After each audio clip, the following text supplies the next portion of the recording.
شوہر کا نام چنگیز خان ہوتا ہے، بیوی کا نام اچھا وہ ہوتا چنگیز خان ہے، اور پرسنالٹی اس کی ایسی ہوتی ہے کہ گیروں والی پرسنالٹی ہو سکتی ہے اس کی، تو نام سے کو زیادہ وہ لفٹ نہ کرایا کریں. اور یہ جو ناموں کے جوڑ نکال کے دیکھ رہے ہوتے ہیں یہ شادی اس کی میچنگ کی ہے، یہ سب بیکار باتیں ہیں، توہم پرستی ہے جس سے نبی صلی اللہ علیہ وسلم نے روکا ہے. مجھے یاد ہے پرانے دور میں ایک دفعہ میں کہیں کسی کے پاس بیٹھا ہوا تھا، وہ جعلی پیر تھا، مجھے نہیں پتا تھا. تو ایک شخص آیا کہ جی میری بیٹی سسرال میں بہت پریشان ہے، تو بہت ظلم کر رہا ہے میرا داماد. تو اس جعلی پیر نے کہا کہ تمہیں میں نے بتایا تھا کہ دونوں کے پتھر ملتے نہیں ہیں، اس کے پتھر الگ ہے، اس کا پتھر الگ ہے، پتہ نہیں کیا نکالا ہوا تھا. تو میں نے تو پہلے ہی کہہ دیا تھا یہ جوڑ کی شادی نہیں ہے. تو یہ پھینکو ہوتے ہیں. بہت سے گھروں میں لڑائیاں ہوتی ہیں، بہت سے گھروں میں نہیں ہوتی، اس کا پتھر سے کوئی تعلق نہیں ہے. تو وہ آدمی ایسا عقیدت میں پاگل ہوا جا رہا تھا نا اس پیر کے کہ یار پیر صاحب نے تو بتایا تھا کہ پتھر دونوں کے میچ نہیں کرتے. تو پیر صاحب پھینکو تھا ایک نمبر کا، اور اپنی بیوی کمبخت کی لڑکے گئی ہوئی تھی. تو ایسے لوگوں کی نا اکثر یہی ہوتا ہے، اپنی بیویاں لڑکے گئی ہوئی ہوتی ہیں. تو یہ جہالت کی چیزیں ہیں جس کو اسلام نے ختم کیا ہے. تبھی تو ہمیں بتایا گیا کہ جو کاہن کے پاس آئے، نجومی کے پاس آئے، جو اس طرح کی باتیں کرتے ہیں ستاروں اتاروں کی، تو اس نے اللہ اور اس کے رسول صلی اللہ علیہ وسلم کا انکار کیا، قرآن کا انکار کیا. حدیث کا مفہوم پیش کر رہا ہوں اپنے الفاظ میں، کیونکہ قرآن کہتا ہے غیب کا علم اللہ کے سوا کسی کو نہیں ہے. تو پتھروں سے کچھ نہیں پتہ چلتا، نہ ناموں سے پتہ چلتا ہے کہ یہ جوڑ ہے یا بے جوڑ ہے. عادتوں سے پتہ چلتا ہے، خاندان سے پتہ چلتا ہے. لہذا عادت کو، خاندان کو، فیملی کو، ان چیزوں کو فوکس کرنا چاہیے کہ خاندانی لوگ ہیں یا نہیں ہیں. خاندانی کی غیر خاندانی میں شادی ہو جائے تو بھی عذاب ہے، غیر خاندانی کی غیر خاندانی میں ہو جائے پھر چل جاتا ہے. دونوں ایک ہی جیسے ہوتے ہیں، دونوں ایک نمبر کے بدتمیز ہوتے ہیں تو گاڑی چل جاتی ہے. مسئلہ یہ بھی ہوتا ہے ایک اچھے خاندان کا اور ایک جو ہے وہ عجیب سے لوگ ہوں تو پھر مسائل کھڑے ہوتے ہیں، وہ ایڈجسٹمنٹ ہی نہیں ہوتی. اچھا میرے بھائی یہ عجیب و غریب سوال ہے بھائی، کیا شوہر کے سامنے ڈانس کر سکتے ہیں؟ دیکھو میاں بیوی کا آپس میں کوئی پردہ نہیں ہے، ایک دوسرے سے جس طرح سے چاہیں لطف اندوز ہو سکتے ہیں. شریعت نے کچھ پابندیاں لگائی ہیں میاں بیوی پہ، وہ بہت دفعہ میں بتا چکا ہوں، وہ شریعت سے ثابت ہیں اور وہ اجماعی مسائل ہیں، ان کو دوبارہ تذکرہ کرنے کی ضرورت نہیں ہے. تو جب میاں بیوی ایک دوسرے سے ہر طرح سے لطف اندوز ہو سکتے ہیں تو میاں بیوی کا معاملہ ہے، جو چاہیں کریں بھائی. بعض علماء اسے ناجائز کہتے ہیں بیوی کا شوہر کے سامنے ڈانس کرنا، لیکن اس کے ناجائز ہونے کی کوئی دلیل نہیں ہے. تو بعض بڑے متدین علماء سے میں نے یہ مسئلہ سنا ہے، وہ کہتے ہیں کہ اس کے ناجائز ہونے کی کوئی دلیل نہیں ہے. تو بعض دفعہ ٹھیک ہے جو علماء ہیں، مشائخ ہیں، ان کا ایک مقام ہوتا ہے، مرتبہ ہوتا ہے، ان کو اپنی بیوی پہ بھی یہ چیز پسند نہیں ہے کہ وہ ہمارے سامنے ڈانس کرے.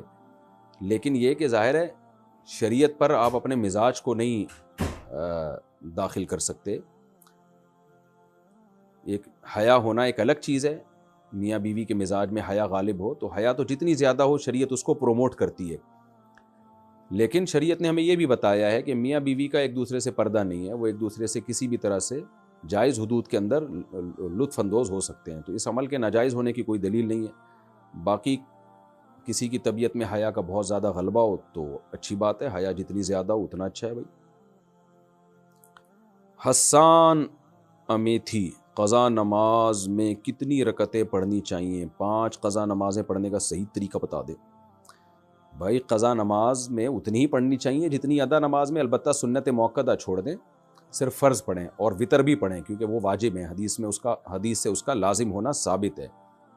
ان اللہ زادکم صلاۃ الا وہی الوتر، صحیح حدیث ہے. اللہ نے ایک اور نماز کا اضافہ کر دیا، وہ وطر ہے. من لم یوتر فلیس منا، جو وطر نہیں پڑھتا وہ ہم میں سے نہیں ہے. تو اس لیے دو رکعت فجر کی، ہاں جو نمازیں سفر میں قضا ہوئی ہیں اگر ان کو آپ اپنے مقام پہ پڑھیں گے تو وہ 2 رکعتیں ہی رہیں گی، وہ 4 نہیں ہو جائیں گی. اور جو نمازیں آپ کی مقام پہ قضا ہوئی ہیں وہ اگر سفر میں قضا پڑھیں گے تو 4 رکعتیں ہی پڑھیں گے آپ اس میں. مرچی کا پودا لگانا کیسا ہے؟ اور شریعت میں کیکٹس کا پودا لگانے میں کوئی برائی تو نہیں؟ کیکٹس میں نے نیٹ پہ دیکھا تو کانٹوں دار ایک پودا ہے، تو کوئی برائی نہیں بھائی. ہاں کسی کو کانٹے چبونے کی نیت سے لگائیں تو ایک الگ بات ہے، پودا کوئی بھی لگایا جا سکتا ہے. باقی مرچی کا پودا لگانا اگر غلط ہے تو میرا تو کھانے کا ٹیسٹ ہی ختم کر دیا آپ نے. کھانے میں تو ہری مرچیں بہت کھاتا ہوں بھائی، جب دعوت میں جاتا ہوں لوگ میرے سامنے ہری مرچیں لا کے رکھ دیتے ہیں. اور سالن میں پکی ہوئی ہری مرچیں الگ سے میں تلاش کر رہا ہوں، ان میں زیادہ ٹیسٹ ہوتا ہے. تو اگر پودا لگانا ہی ناجائز ہو گیا تو ہماری آپ نے زندگی کی خوشیاں چھین لی میرے بھائی. تو جائز ہے، کوئی حرج نہیں. میرا خیال ہے آپ کا مقصد یہ ہے کہ شاید کھیتوں میں تو صحیح ہو، گھر کے اندر مرچی کا پودا لگائیں گے تو ایسا نہ ہو سب کو مرچیں لگ جائیں. پودا لگانے سے مرچیں نہیں لگتی، مرچ کھانے سے مرچیں لگتی ہیں. تو اگر کوئی میری طرح کچی مرچیں کھانا شروع کر دے اور اس کو عادت نہ ہو، میری طرح عادت نہ ہو، تو پھر اس کو مرچیں لگیں گی اور پھر وہ ٹینشن دے گا. تو مرچ کا پودا لگائیں، آرگینک چیزیں کھائیں، لیکن جس کو مرچوں کی عادت نہیں ہے اس کو اچانک ہری مرچ کچی نہ کھلا دیں آپ، تو اس سے پھر اس کو مرچیں لگیں گی اور پھر وہ دوسروں کو بھی مرچیں لگائے گا. اچھا میرے بھائی، نائٹس کمپنی میں جاب کرنا حلال ہے یا حرام؟ نائٹس یہ کیا ہے بھائی؟ نائٹ شفٹ شاید مراد ہوگا، یعنی نائٹ ڈیوٹی جو کرتے ہیں. جائز ہے، کام حلال ہے تو جائز ہے. جاوید صاحب دہلی سے، انڈیا سے، میں جیسے ہی استنجا کرتا ہوں تو فوراً پیشاب کا قطرہ آ جاتا ہے، پھر دوبارہ استنجا کرنے کے بعد بھی ہلکا پھلکا قطرہ آ جاتا ہے، تو میں اس صورت میں کیا کروں؟ کیا نماز ادا ہو جائے گی؟ دیکھیں میرا ایک کلپ موجود ہے تفصیل سے، وہ آپ دیکھ لیں کہ جن کو بار بار پیشاب کا قطرہ آتا ہو وہ وضو کیسے کریں. نیٹ پہ لکھیں گے نا، یہ آ جائے گا، میرا نام لکھ کے سرچ کریں گے آ جائے گا، وہ کلپ آپ دوبارہ دیکھ لیں. محمد سہیل انڈیا سے، شیئر مارکیٹ میں پیسہ لگانا جائز ہے یا نہیں؟ جائز ہے، اس شرط کے ساتھ کہ جس کمپنی کے شیئر آپ خرید رہے ہیں وہ کمپنی جائز چیزوں کو خریدتی اور بیچتی ہو. جیسے شراب کی کمپنی ہے، اس کے شیئر خریدنا جائز نہیں ہے. سودی بینکوں کی کمپنی کے شیئر خریدنا جائز نہیں ہے. تو اس طرح کی کوئی بھی کمپنی جن کا کام ہی حرام ہے ان کے شیئر خریدنا جائز نہیں ہے. باقی ان کے جائز ہے. اچھا اس میں ایک بات یہ بھی ہے، بعض کمپنیاں جب وجود میں آتی ہیں تو ان کے پاس ایسٹس نہیں ہوتے، صرف لوگوں کی رقمیں ہی ابھی جمع ہوئی ہوتی ہیں. تو ایسی کمپنی کا اگر شیئر خریدا تو پھر اس فیس ویلیو پہ تو آپ بیچ سکتے ہیں، پروفٹ کے ساتھ نہیں بیچ سکتے، کیونکہ اس شیئر کے پیچھے، اس حصے کے پیچھے کوئی ایسٹ ہوتے نہیں ہیں، صرف رقم ہی ہوتی ہے. تو وہ شیئر بیچنا اصل میں وہ رقم کو رقم کے بدلے میں بیچنا کہلائے گا. اور شریعت کا حکم یہ ہے کہ جب آپ کرنسی کو اسی جنس کی کرنسی میں بیچیں، جیسے پاکستانی روپیے کو پاکستانی روپے میں بیچیں، ڈالر کو ڈالر کے بدلے میں، تو برابری ضروری ہے، پھر اس میں کمی بیشی جائز نہیں ہے.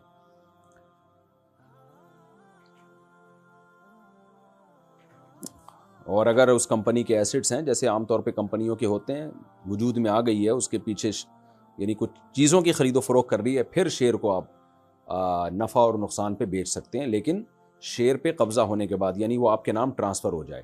اور اس میں بھی اسپاٹ سیل ہوگا، اس میں آپ فیوچر سیل، فارورڈ سیل یہ جائز نہیں ہے.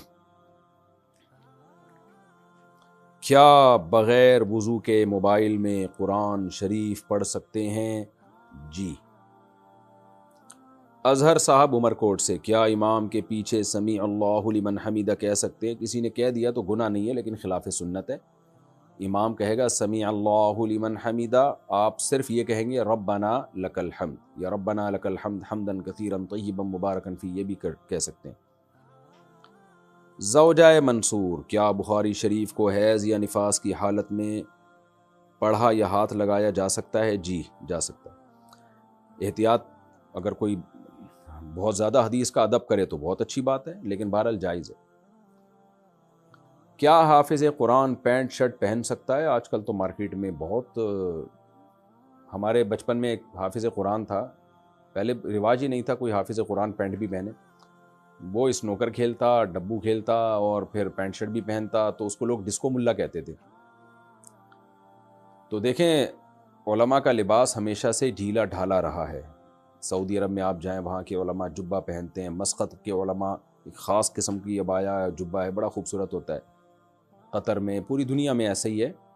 تو یہاں پاکستان میں علماء مشائخ اکثر شلوار قمیض پہنتے ہیں، کلیوں والا کرتا پہنتے ہیں.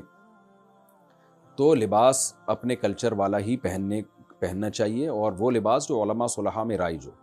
باقی پینٹ شرٹ پہننا بھی جائز ہے، ناجائز نہیں ہے، لیکن افضل یہی ہے کہ آپ ڈھیلا ڈھالا لباس پہنیں جو علماء صلحاء کا عام طور پر لباس دنیا میں رائج ہے۔ احمد صاحب انڈیا سے، اگر بتی پر دم کر کے پڑھنا کیسا ہے؟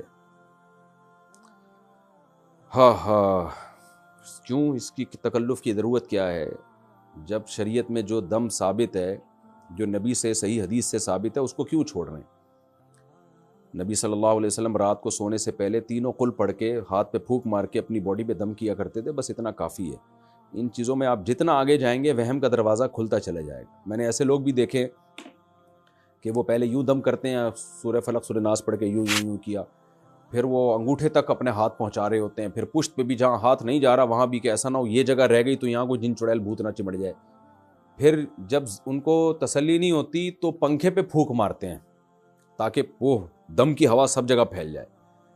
تو لا تشددوا فیشدد اللہ علیکم، حدیث میں آتے ہیں اپنے اوپر مشکلات پیدا نہ کرو تو آسانیاں پیدا کرو، جتنا شریعت نے بتا دیا دم بس اتنا کافی ہے۔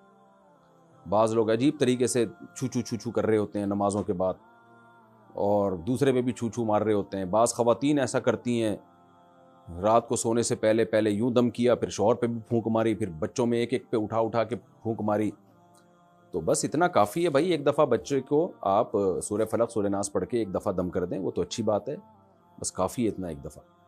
زیادہ اس میں وہم کرنا، اٹھ کے رات کو پھونکے مارنا اور پنکھوں میں پھونکے مارنا، یہ نہیں دیکھ رہے ہوتے کہ ایگزاسٹ فین لگا ہوا ہے، وہ ساری پھونک باہر نکل گئی ہے آپ کی۔ اب یہ وہمی لوگ میری یہ بات سن کے اور ٹینشن میں آ جائیں گے کہ یار ہماری تو ساری پھونکیں ضائع ہو گئی، مفتی صاحب نے تو ہماری پھونک ہی نکال دی۔ جتنا وہم کرو گے اتنا پاگل ہو جاؤ گے۔ اگر کسی شخص نے عمرہ یا حج کی حالت میں غلاف کعبہ کو چوم لیا کیونکہ غلاف کعبہ پر خوشبو لگی ہوئی ہوتی ہے اور احرام میں خوشبو لگانا منع ہے، تو کیا دم دینا واجب ہوگا یا نہیں؟ یہ بہت اہم مسئلہ ہے۔ لوگ احرام کی حالت میں حجر اسود کا بوسہ بھی لے رہے ہوتے ہیں، اور بعض دفعہ غلاف کعبہ پر خوشبو لگی ہوئی ہوتی ہے اس کو چوم لیتے ہیں۔ تو اگر آپ کو پتہ ہو کہ غلاف کعبہ پر خوشبو لگی ہے، یا پتہ نہ بھی ہو لیکن آپ نے غلاف کعبہ کو چوما یا ہاتھ لگایا اور اس سے خوشبو آپ کے ہاتھ پہ لگ گئی، اسی طرح آپ نے حالت احرام میں حجر اسود کا بوسہ لیا اور خوشبو آپ کے ہونٹوں پہ لگ گئی، تو یہ ٹھیک نہیں ہے، چاہے آپ کو پہلے سے پتہ ہو یا پتہ نہ ہو۔ عام طور پہ غلاف کعبہ پہ ہر جگہ خوشبو نہیں لگی ہوئی ہوتی۔ میں نے بھی الحمدللہ اللہ نے مجھے توفیق دی ہے حج عمرے کی، تو مخصوص جگہ ہیں جہاں غلاف کعبہ پر خوشبو لگائی جاتی ہے۔ نارملی غلاف کعبہ پر میرے ابھی تک جب تک جو میں نے اسفار کی اس میں نہیں، البتہ حجر اسود پہ خوشبو لگی ہوتی ہے۔ تو اس میں مسئلہ یہ ہے کہ اگر آپ نے خوشبو والی جگہ کو چوم لیا حالت احرام میں، تو مختلف اقوال ہیں اس میں کہ کتنی مقدار میں خوشبو لگنے سے دم واجب ہوگا۔ تو اس میں بنوری ٹاؤن کا فتویٰ نقل کر رہا ہوں۔ وہ فتویٰ یہ ہے کہ اگر بہت زیادہ مقدار میں خوشبو لگی ہے، یعنی آپ نے حجر اسود کا بوسہ لیا یا غلاف کعبہ کو چوما آپ نے، تو بہت زیادہ اگر تیز خوشبو ہے تو پھر آپ کے ہونٹوں کے 1/4 یعنی 1/4 حصے پر اگر خوشبو لگے گی تو دم دینا واجب ہو جائے گا، اور اس سے کم پہ اگر لگے گی تو دم واجب نہیں ہے۔ اور اگر اس سے یعنی بہت تیز خوشبو نہیں ہے تو پھر کیا ہوگا کہ پھر صدقہ واجب ہوگا آپ کے اوپر، دم واجب نہیں ہوگا۔